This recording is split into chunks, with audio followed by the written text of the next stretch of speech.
নবী রাহমাতুল্লিল আলামিন বলছেন, বান্দা যখন সিজদায় যায় কপালটা তার মাটিতে লাগে না, রহমানের দরবারে গিয়ে লাগে। আফসোস আমাদের জন্য সেই সিজদাকে না বুঝার কারণে। আপনাদের মসজিদেও হয়তো অনেকবার আপনারা লক্ষ্য করেছেন, রুকুতে না হয় সিজদাতে না হয় বৈঠকে ইমাম যদি কোনো রকম একটু দেরি করে, 5-10 সেকেন্ড যদি একটু সালাম ফিরাতে দেরি করে কিংবা উঠতে দেরি করে, পিছন থেকে একটা কাশি নামক মিসকল চলে আসে। কাশি নামক মিসকল চলে আসে, ও ভাই তুই কাশলি কেন, তোর কি জক্কা হয়েছে? বলে যে না, ঠান্ডা লেগেছে। না তো কাশলি কেন?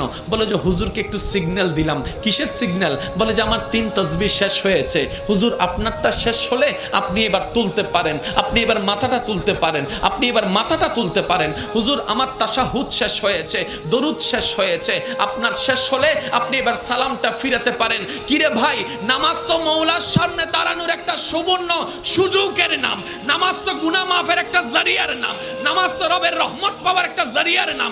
এখানে এসে তুই তাড়াতাড়ি করছিস কেন? বলে যে আফসোস, আমি নামাজটা জেনেছি, বুঝার মতো বুঝতে পারিনি।